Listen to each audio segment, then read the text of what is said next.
Alchemist part 7।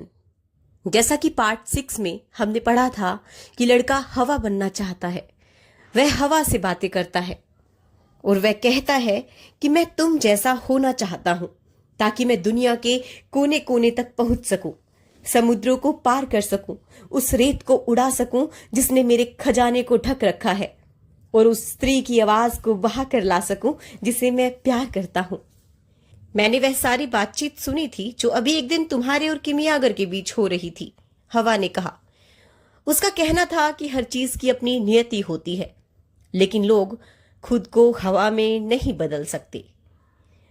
मुझे कुछ पलों के लिए ही सही हवा होना सिखा दो, लड़के ने कहा, ताकि तुम और मैं इंसानों और हवाओं की अंतहीन संभावनाओं के बारे में बात कर सके। हवा की उत्सुकता बढ़ चुकी थी।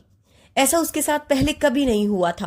वह उन चीजों के बारे में बात करना चाहती थी, लेकिन उसे नहीं मालूम था कि इंसान को हवा में कैसे बदला जाता है। और देखिए कि वह कितना कुछ करना चाहती थी।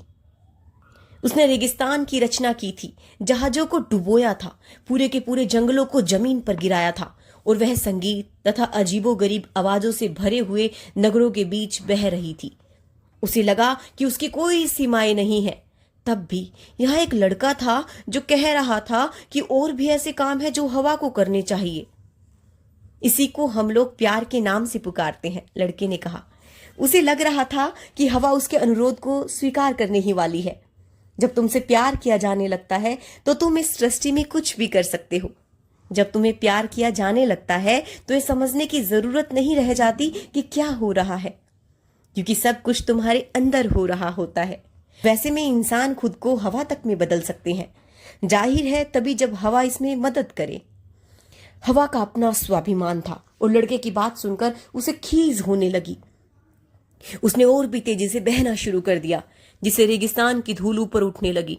अंततः उसे इस बात का एहसास हो गया कि भले ही वह सारी दुनिया में बहना जानती है, लेकिन इंसान को हवा में बदलना उसे नहीं आता, और यह भी कि वह प्यार के बारे में कुछ नहीं जानती। अपनी यात्राओं के दौरान मैंने लोगों को प्यार के बारे में बात करते सुना है और आसमान की ओर ताकते देखा है, हवा ने कहा, जो इस बात से काफी खफा थी कि उसे अपनी सीमाओं को स्वीकार करना पड़ रहा था। शायद यह बेहतर होगा कि इस बारे में आसमान से पूछकर देखा जाए। ठीक है, तब इस काम में मेरी मदद करो, लड़के ने कहा। इस जगह को धूल के अंधड़ से इस कदर भर दो कि सूरज ढक जाए, तब मैं बिना चौंधियाए आसमान की ओर देख सकूंगा। इस पर हवा अपनी पूरी ताकत के साथ बहने लगी और आसमान रेत से आच्छादित हो गया। सूरज एक सुनहरी तश्तरी में बदल गया। वहां शिविर में यह हालत हो गई कि कुछ भी दिखाई देना मुश्किल हो गया। रेगिस्तान के लोग इस तरह की हवा से पहले ही वाकिफ थे। वे इसे सिमुम के नाम से जानते थे, और यह समुद्री तूफान से भी ज्यादा खतरनाक होती थी। उनके घोड़े हिनाने लगे और उसके सारे हथियारों में रेत भर गई। वहां उस चट्टान की चोटी पर एक कमांडर सरदार की ओर मुड़ा और बोला, शायद यह बेहतर होगा कि हम यह किस्सा यहीं खत्म करें। उनको लड़का भी ठीक से दिखाई नहीं दे रहा था। उनके चेहरे नीले नकाबों से ढके थे और उनकी आंखों से दहशत छलक रही थी। हमें इसे रोकना चाहिए, दूसरे कमांडर ने कहा। मैं अल्लाह की अजमत देखना चाहता हूं, सरदार ने इज्जत से भरे लहजे में कहा। मैं देखना चाहता हूं कि एक इंसान खुद को हवा में कैसे बदलता है। मैंने यह कभी नहीं देखा। लेकिन उसके दिमाग में उन दो लोगों के नाम दर्ज हो चुके थे जिन्होंने अपनी दहशत का इजहार किया था। उसने मन ही मन तय कर लिया था कि हवा के शांत होते ही वह उन दोनों की उनकी कमान से बर्खास्त कर देगा, क्योंकि सच्चे रेगिस्तानी लोग डरते नहीं हैं और ये दोनों कमांडर डर रहे हैं। हवा ने मुझे बताया है कि तुम प्रेम के बारे में जानते हो, लड़के ने सूर्य से कहा। अगर तुम प्रेम के बारे में जानते हो तो तुम कायनात की रूह के बारे में भी निश्चय ही जानते होंगे, क्योंकि उसकी रचना प्रेम से ही हुई है।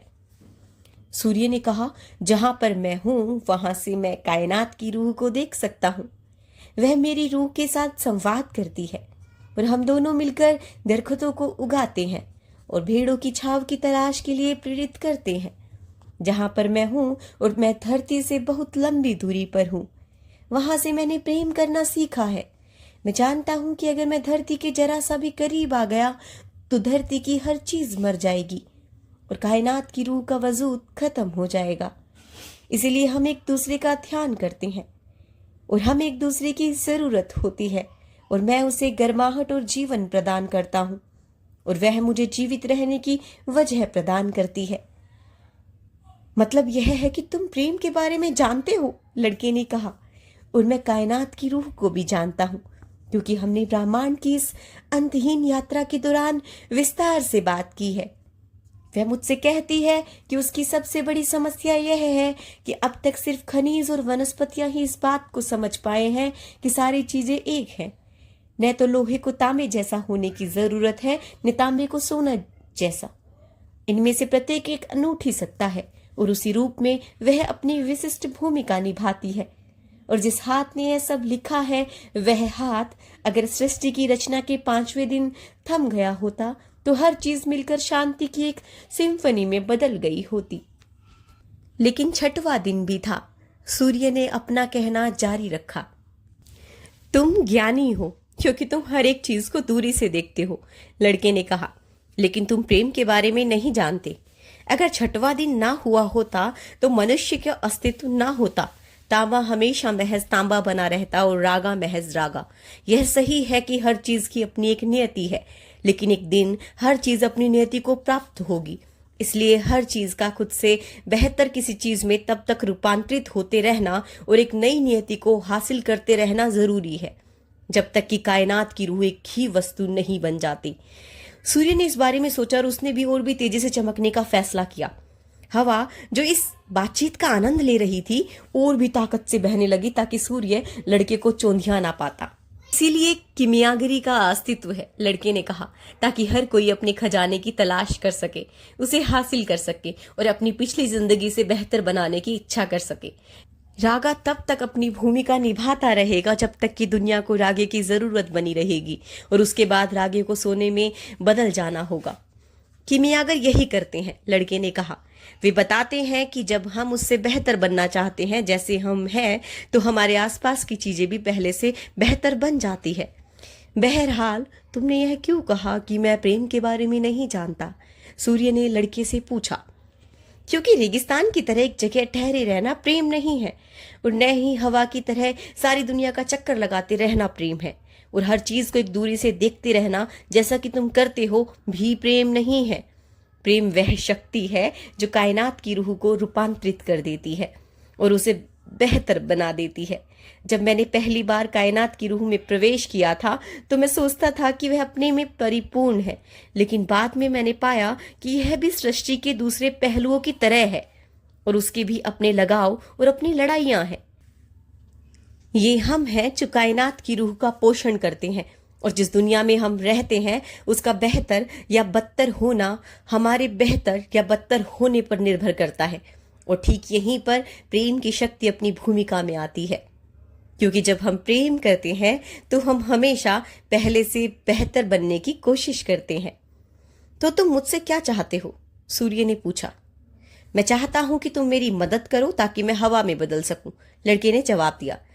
कुदरत मुझे सृष्टि की सबसे ज्ञानवान हस्ती के रूप में जानती है, सूर्य ने कहा, लेकिन मैं यह नहीं जानता कि मैं तुम्हें हवा में कैसे बदल सकता हूं। तब फिर मुझे बताओ कि मुझे किससे आग्रह करना चाहिए। सूर्य कुछ देर सोचता रहा। हवा बहुत गौर से यह बातचीत सुन रही थी और वह दुनिया के कोने कोने में जाकर यह खबर देना चाहती थी कि सूर्य के ज्ञान की भी अपनी सीमाएं हैं। वह बताना चाहती थी कि सूर्य इस लड़के से नहीं निपट पा रहा जो कायनात की जबान में बात करता था। उस हाथ से बात करो जिसने सब कुछ लिखा है, सूर्य ने कहा। हवा खुशी के मारे चीख पड़ी और इतनी तेज बहने लगी जितनी कभी नहीं बही।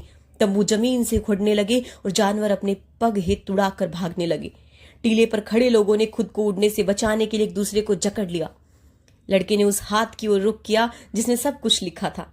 ऐसे करते ही उसने महसूस किया कि सारी कायनात खामोश हो गई है और उसने चुप रहने का फैसला किया।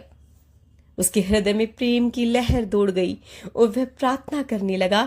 यह वह प्रार्थना थी जो उसने पहले कभी नहीं की थी, क्योंकि वह मूक प्रार्थना थी, मूक अनुनय था। उसकी प्रार्थना ने इस बात के लिए शुक्रिया अदा नहीं किया था कि उसकी भेड़ों को नए चारागाह मिल गए थे। उसने यह विनती नहीं की थी कि लड़का और ज्यादा क्रिस्टल बेच सकता, और उसने यह अनुनय नहीं किया था कि जिस स्त्री से वह मिला था वह उसकी वापसी की प्रतीक्षा करती रहती। उस खामोशी में लड़के ने इस बात को समझ लिया था कि रेगिस्तान, हवा और सूर्य भी उन संकेतों को समझने की कोशिश कर रहे थे जो उस हाथ ने लिखे थे, और वे सब उन संकेतों का अनुसरण करना चाहते थे और समझना चाहते थे कि रत्न की उस तह पर क्या लिखा हुआ था। उसने देखा कि समूची पृथ्वी और आकाश में भविष्य सूचक संकेत बिखरे पड़े हैं, और उनके इस तरह प्रकट होने की न कोई वजह है, न कोई महत्व है। वह देख पा रहा था कि न तो रेगिस्तान को, हवाओं को, सूर्य को और न ही लोगों को यह समझ में आ रहा था कि उनकी रचना क्यों की गई थी, लेकिन उस हाथ के पास इस सब की वजह थी, और सिर्फ वही हाथ था जो चमत्कार कर सकता था। यह समुद्र को रेगिस्तान में बदल सकता था, यह इंसान को हवा में बदल सकता था, क्योंकि सिर्फ वह हाथ ही जानता था कि वह एक विराट योजना थी जो कायनात को उस मकाम तक लेकर आई थी जहां सृष्टि के 6 दिन प्रमुख कृति में रूपांतरित हो गए थे। लड़का कायनात की रूह तक पहुंच गया और उसने पाया कि वह परमेश्वर की आत्मा का ही अंग है। उसने पाया कि परमेश्वर की आत्मा उसकी अपनी आत्मा है, और वह यानी लड़का स्वयं ही चमत्कार कर सकता है। सीमुम की रफ्तार उस दिन इतनी तेज थी कि उसके पहले वह उतनी रफ्तार से कभी नहीं बही थी। उसके बाद कई पीढ़ियों तक अरब देश के लोग उस लड़के की किवंदती को दोहराते रहे जिसने खुद को हवा में बदल लिया था, और रेगिस्तान के सबसे ताकतवर सरदार की खुलेआम अवहेलना करते हुए उसकी फौजी छावनी को तहस नहस कर दिया था। जब सीमुम थम गई तो उसने उस जगह की ओर देखा जहां पहले लड़का था, लेकिन अब वह वहां नहीं था। वह शिविर से बहुत दूर रेत से लिपटे एक संतरी के पास खड़ा था। लोग उसकी इस जादूगरी से दहशत में आ गए थे, क्योंकि 2 लोग थे जो मुस्कुरा रहे थे। किमियागर, जो इसलिए मुस्कुरा रहा था क्योंकि उसे एक सच्चा शिष्य मिल गया था, और सरदार, जो इसलिए मुस्कुरा रहा था क्योंकि वह शिष्य परमेश्वर की महिमा को समझ चुका था। अगले दिन सरदार ने लड़के और किमियागर को विदाई दी और उनके साथ सशस्त्र पहरेदारों का एक दल भी भेज दिया, जिसे वे जब तक चाहते अपने साथ रख सकते थे। वे पूरे दिन सफर करते रहे। जब शाम ढलने के करीब थी तब वे कोप्टिक मठ पहुंचे। कोप्टिक मठ मिस्र के संत एंथनी द्वारा स्थापित की गई ईसाई मठों की परंपरा का एक मठ है। किमियागर घोड़े से उतर गया और उसने पहरेदारों को उनके शिविर में वापस भेज दिया। यहां से आगे का सफर तुम्हें अकेले करना होगा, किमियागर ने कहा। अब तुम पिरामिडों से सिर्फ 3 घंटे की दूरी पर हो लड़के। शुक्रिया, लड़के ने कहा। आपने मुझे दुनिया की जबान सिखाई है। मैंने तो सिर्फ उस ज्ञान को जगाया भर है जो तुम्हारे भीतर पहले से ही मौजूद था। किमियागर ने मठ के द्वार पर दस्तक दी। काला लबादा पहने एक मठ निवासी द्वार पर आया। उन्होंने कुछ मिनट कोप्टिक जबान में आपस में बात की और फिर किमियागर ने लड़के से अंदर चलने को कहा। मैंने उससे थोड़ी देर के लिए उनकी रसोई का इस्तेमाल करने की इजाजत मांगी थी, किमियागर ने मुस्कुराते हुए कहा। वे मठ के पीछे रसोई में चले गए। किमियागर ने आग जलाई और वह मठवासी कुछ रागा लाया, जिसे किमियागर ने लोहे की एक पतीली में रख दिया। जब रागा पिघल गया तो किमियागर ने अपने थैले से वह अजीबोगरीब पीला अंडा निकाला। उसने उसे खरोच कर उसमें से बाल जितना पतला एक रेशा निकाला। उसमें मोम चुपड़ा और उसे पतीली में डाल दिया जिसमें रागा पिघला था। वह घोल लगभग खून के रंग जितना लाल हो गया। किमियागर ने पतीली को आग से हटाकर उसे ठंडा होने तक रख दिया। यह सब करते हुए वह उस मठवासी से कबीलाई जंग के बारे में बतियाता रहा। मुझे लगता है यह जंग लंबे समय तक जारी रहने वाली है, उसने मठवासी से कहा। मठवासी चिड़चिड़ाया हुआ था। कारवाओं की जंग को खत्म होने के इंतजार में कुछ समय के लिए गीजा में रोक कर रखा गया था, लेकिन परमेश्वर जो चाहता है वह तो होकर ही रहेगा। बिल्कुल, किमियागर ने जवाब दिया। जब पतीली ठंडी हो गई तो मठवासी और लड़के ने उसे विस्मय से देखा। रागे ने सूखकर पतीली का आकार ले लिया था, लेकिन वह अब रागा नहीं रह गया था, वह सोना बन चुका था। क्या मैं भी किसी दिन ऐसा करना सीख पाऊंगा? लड़के ने विस्मय से पूछा। यह मेरी नियति थी, तुम्हारी नहीं, किमियागर ने जवाब दिया। लेकिन मैं तुम्हें दिखाना चाहता था कि हर चीज दुनिया में मुमकिन है। वे मठ के द्वार पर लौट आए। वहां किमियागर ने सोने की उस तस्तरी को 4 हिस्सों में बांट दिया। यह आपके लिए है, उसने उनमें से एक हिस्सा मठवासी को देते हुए कहा। यह आपकी उस उदारता के बदले में है जो आप तीर्थयात्रियों के प्रति दिखाते हैं। लेकिन यह पुरस्कार मेरी उदारता की कीमत से बहुत ज्यादा है, मठवासी ने जवाब दिया। ऐसा दोबारा मत कहिएगा। हो सकता है कि जीवन आपकी बात सुन रहा हो और अगली बार आपको इससे भी कम दे। किमियागर लड़के की ओर मुड़ा। यह तुम्हारे लिए, इससे उस सब की भरपाई हो जाएगी जो तुमने फौज के उस मुखिया को दिया था। लड़का कहना चाहता था कि यह उससे बहुत ज्यादा है जो उसने उस मुखिया को दिया था, लेकिन वह चुप रहा क्योंकि वह मठवासी से कही गई किमियागर की बात सुन चुका था। और यह मेरे लिए है, एक हिस्सा अपने पास रखते हुए किमियागर ने कहा, क्योंकि मुझे रेगिस्तान में लौटना होगा जहां कबीलों की जंग छिड़ी हुई है। फिर उसने चौथा हिस्सा मठवासी को पकड़ा दिया। यह इस लड़के के लिए है, अगर कभी से इसकी जरूरत पड़ी तो इसे दे दीजिए। लेकिन मैं तो वैसे भी अपने खजाने की खोज में जा रहा हूं, लड़के ने कहा। अब तो मैं उसके बहुत करीब हूं और मुझे यकीन है कि तुम उसे हासिल कर लोगे, लड़के, किमियागर ने कहा। तब फिर यह क्यों? क्योंकि तुम 2 बार अपनी जमा पूंजी गंवा चुके हो, एक बार उस चोर के हाथों और एक बार फौज के उस मुखिया के हाथों। मैं एक बूढ़ा अंधविश्वासी अरब हूं और मैं अपनी कहावतों में भरोसा करता हूं। एक कहावत है कि जो कुछ एक बार हो चुका है वह दोबारा हो नहीं सकता, लेकिन जो 2 बार हो चुका है उसका तीसरी बार होना निश्चित है। वे अपने घोड़े पर सवार हो गए। मैं तुम्हें सपनों के बारे में एक किस्सा सुनाना चाहता हूं, किमियागर ने कहा। लड़का अपने घोड़े को उसके करीब ले गया। प्राचीन रोम में सम्राट टेबिरियस के समय में एक भला आदमी हुआ करता था जिसके 2 बेटे थे। उसमें से एक फौज में था और उसे साम्राज्य के सबसे सुदूर क्षेत्र में भेज दिया गया। दूसरा बेटा एक कवि था और वह अपनी सुंदर कविताओं से सारे रोम को आनंदित किया करता था। एक रात पिता ने एक सपना देखा। उसके सामने एक देवदूत प्रकट हुआ और उसने कहा कि उसके एक बेटे के शब्द दुनिया की आने वाली सारी पीढ़ियों द्वारा सीखे और दोहराए जाएंगे। पिता कृतज्ञता से भरकर और खुशी से रोता हुआ सपने से जाग उठा, क्योंकि जीवन ने उदारता दिखाई थी और उसके सामने एक ऐसी चीज उजागर की थी जिससे किसी भी पिता को गर्व होता। उसके कुछ ही समय बाद पिता एक बच्चे को रथ से कुचले जाने से बचाने की कोशिश में मर गया। चूंकि उसने अपना जीवन उचित और ईमानदार ढंग से जिया था, वह मरकर सीधे स्वर्ग गया, जहां उसकी मुलाकात उसी देवदूत से हुई जो उसके सपने में प्रकट हुआ था। तुम हमेशा एक भले इंसान बने रहे, देवदूत ने उससे कहा। तुमने अपना जीवन प्रेम पूर्ण ढंग से जिया और मरे भी तुम गरिमापूर्ण ढंग से। तुम मुझसे जो चाहो मांग सकते हो, बच्चे। जीवन मेरे लिए शुभ था, उस आदमी ने कहा। जब आप मेरे सपने में प्रकट हुए थे तो मुझे लगा था कि मेरे सारे किए का पुरस्कार मुझे मिल गया है, क्योंकि मेरे बेटे की कविताएं आने वाली पीढ़ियों द्वारा पढ़ी जाएंगी। मैं अपने लिए कुछ नहीं चाहता, लेकिन कोई भी पिता अपने उस बेटे द्वारा अर्जित की गई ख्याति पर गर्व करेगा जिसे उसने बच्चे के रूप में पाला था और उसके बड़े होने पर शिक्षित किया होगा। कभी किसी सुदूर भविष्य में मैं अपने बेटे के शब्दों को देखना चाहूंगा। देवदूत ने उस आदमी का कंधा छुआ और वे दोनों सुदूर भविष्य में पहुंच गए। वह एक विराट स्थल था जिसमें हजारों लोग एक अजनबी भाषा में बातचीत कर रहे थे।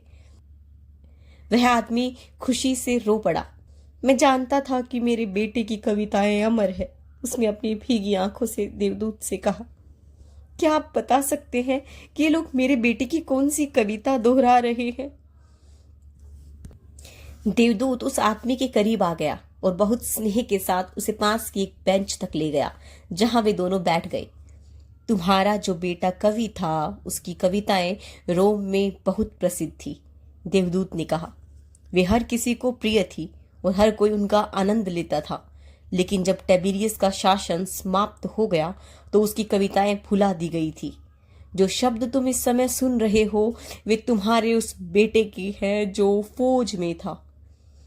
उस आदमी ने देवदूत की ओर आश्चर्य से देखा।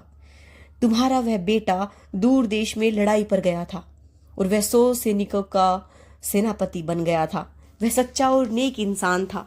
एक दिन दोपहर के बाद उसका एक सैनिक बीमार पड़ गया और उसे लगा कि वह मर जाएगा। तुम्हारे बेटे ने उसे एक रब्बी के बारे में सुन रखा था जो बीमारों को चंगा कर देता था। इसीलिए वह घोड़े पर सवार होकर उस रब्बी की तलाश में निकल गया। कई दिनों तक वह उसे ढूंढता रहा। रास्ते में उसे पता चला कि जिस इंसान की वह तलाश कर रहा था वह ईश्वर पुत्र है। उसे वे दूसरे लोग मिले जिन्हें उसने चंगा किया था, और उन लोगों ने तुम्हारे बेटे को उस आदमी की शिक्षाओं के उपदेश दिए, और इसलिए उसके बावजूद कि वह एक रोमन सेनापति था, उसने अपना धर्मांतरण कर उस आदमी का मजहब अपना लिया। उसके कुछ ही समय बाद वह उस जगह पहुंचा जहां वह आदमी आया था जिसकी वह तलाश कर रहा था। तुम्हारे बेटे ने उस आदमी को अपने सैनिक की गंभीर बीमारी के बारे में बताया, और वह रब्बी तुरंत उसके साथ उसके घर जाने को तैयार हो गया। लेकिन सेनापति एक आस्थावान आदमी था, और रब्बी की आंखों में झांकते ही वह समझ गया कि वह ईश्वर पुत्र के सामने खड़ा है। देवदूत ने उस आदमी को बताया कि उसके बेटे ने जो शब्द उस वक्त रब्बी से कहे वे कभी भुलाए नहीं जा सके, और वे शब्द यह थे, हे प्रभु, मैं इस लायक नहीं हूं कि आप मेरे छप्पर तले आए। आप सिर्फ एक शब्द का उच्चारण कर दें और मेरा सैनिक चंगा हो जाएगा, और मुझे आपसे कुछ नहीं चाहिए। किमियागर ने कहा, हर इंसान, फिर चाहे वह कुछ भी क्यों ना करता हो, इस दुनिया के इतिहास में एक केंद्रीय भूमिका निभाता है, और सामान्यतः यह बात वह स्वयं नहीं जानता। लड़का मुस्कुरा दिया। उसने कभी कल्पना भी ना की थी कि एक गडरिये के लिए जीवन से जुड़े सवालों की इतनी अहमियत होगी। अलविदा, किमियागर ने कहा। अलविदा, लड़के ने कहा। लड़का अपने घोड़े पर सवार कई घंटों तक रेगिस्तान में चलता रहा, और उस दौरान वह उत्सुकतापूर्वक अपने हृदय की बातें सुनता रहा। उसका हृदय उसे बताने वाला था कि उसका खजाना कहां पर छिपा हुआ था। जहां तुम्हारा खजाना है वहां तुम्हारा हृदय भी होगा, किमियागर ने उससे कहा था। लेकिन उसका हृदय तो दूसरी चीजों के बारे में बात कर रहा था। वह बड़े फक्र के साथ उस गडरिये की कहानी सुना रहा था जिसने अपने उस सपने का पीछा करने के लिए, जो उसने 2 बार देखा था, अपनी भेड़ों के झुंड को छोड़ दिया था।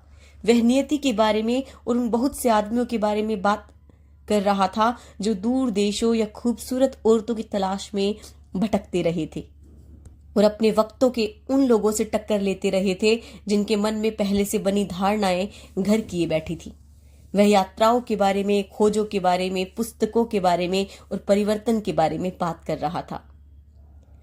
जब लड़का रेत के एक और टीले पर चढ़ने जा रहा था, तभी उसका हृदय फुसफुसाया, उस जगह को लेकर चौकन्ने रहना जहां तुम्हारी आंखें झलझला आए। वही वह जगह है जहां मैं हूं और जहां तुम्हारा खजाना है। लड़का धीरे धीरे रेत के टीले पर चढ़ता गया। एक बार फिर तारों से भरे आकाश में पूर्ण चंद्रमा निकल आया था। उसे नखलिस्तान से निकले 1 महीना हो चुका था। चंद्रमा की रोशनी रेत के टीलों पर छाए डालती हुई समुद्र की लहरों जैसा नजारा पैदा कर रही थी।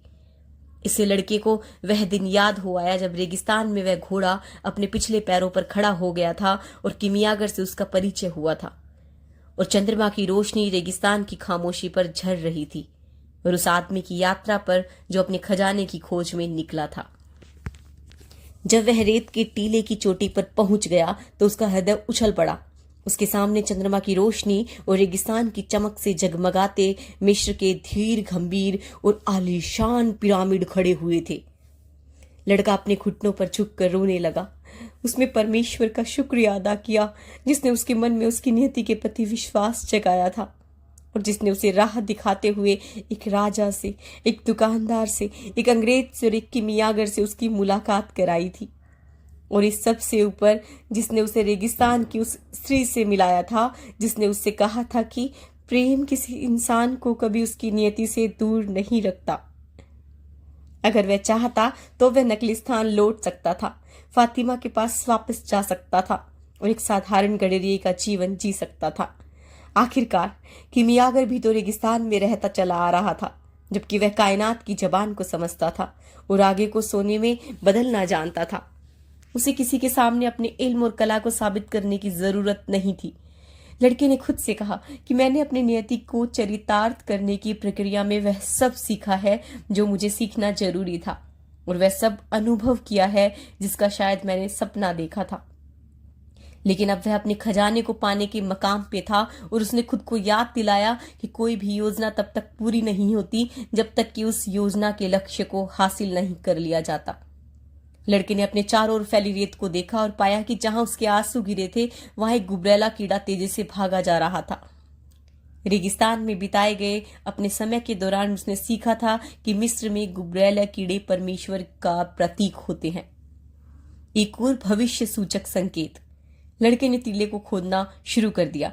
खोदते खोदते उसने क्रिस्टल के दुकानदार द्वारा कही गई एक बात के बारे में सोचा, कोई चाहे तो अपने घर के पिछवाड़े भी पिरामिड खड़ा कर सकता है। अब लड़का समझ पा रहा था कि अगर वह अपने बाकी बचे पूरे जीवन भर भी पत्थर पर पत्थर जमाता रहे तो भी वह ऐसी चीज तैयार नहीं कर सकता। लड़का उस जगह पर पूरी रात खुदाई करता रहा, लेकिन उसके हाथ कुछ नहीं लगा। उसे लगा जैसे वह उन तमाम सदियों के बोझ तले दबता जा रहा है जब वे पिरामिड बने थे, लेकिन वह रुका नहीं। वह खोदने में अपने संघर्ष में लगा रहा, जिस दौरान वह उस हवा से जूझता रहा जो उसके द्वारा हटाई गई रेत को वापस उसी गड्ढे में बहा कर ले आती थी। उसके हाथ घिस गए थे और थक गए थे, लेकिन वह अपने हृदय की बात मान रहा था। उसने कहा कि वह वहीं पर खोदे जहां उसके आंसू टपके हो। खोदते खोदते उसे एक चट्टान मिली जिसे वह बाहर खींचने की कोशिश कर रहा था। तभी उसे कई लोगों के पैरों की आहट सुनाई दी। कई आकृतियां उसके पास आ पहुंची। चंद्रमा की रोशनी उसकी पीठ पर पड़ रही थी और लड़का न तो उनकी आंखें देख पा रहा था न उनके चेहरे। तुम यहाँ क्या कर रहे हो? एक आकृति ने पूछा। लड़का चूंकि डर गया था इसलिए उसने कोई जवाब नहीं दिया। उसे वह जगह मिल गई थी जहां उसका खजाना था और अब वह संभावित खतरे से डरा हुआ था। हम कबीलाई जंग के शरणार्थी हैं और हमें पैसे की जरूरत है, एक अन्य आकृति ने कहा। तुम यहाँ क्या छिपा रहे हो? मैं यहाँ कुछ भी नहीं छिपा रहा हूं, लड़के ने कहा। लेकिन उनमें से एक ने लड़के को पकड़कर झटके से गड्ढे से परे खींच लिया। एक अन्य आदमी ने लड़के की थैली की तलाशी ली तो उसे उसमें सोना मिला। इसमें सोना है, उसने कहा। चंद्रमा की रोशनी में उस अरब का चेहरा चमक उठा जिसने लड़के को पकड़ रखा था और लड़के को उसकी आंखों में मौत दिखाई दी। इसके बाद शायद और भी सोना है जो इसने जमीन में छिपा रखा है। इसके पास शायद और भी सोना है जो इसने जमीन में छिपा रखा है। उन्होंने लड़के को और खुदाई करते रहने को मजबूर किया, लेकिन लड़के के हाथ कुछ भी नहीं लगा। जब सूरज निकल आया तो उन्होंने लड़के को पीटना शुरू कर दिया। उसका शरीर जगह जगह से छिल गया था और वहां से खून बहने लगा। उसकी पोशाक चीथड़े चीथड़े हो गई थी और उसे मौत अपने एकदम करीब नजर आ रही थी। अगर तुम मरने वाले हो तो पैसा तुम्हारे किस काम का? ऐसा बहुत कम होता है कि पैसा इंसान की जिंदगी बचा ले, कीमियागर ने कहा था। अंततः लड़का उन आदमियों पर चीख पड़ा, मैं खजाने की खुदाई कर रहा हूं।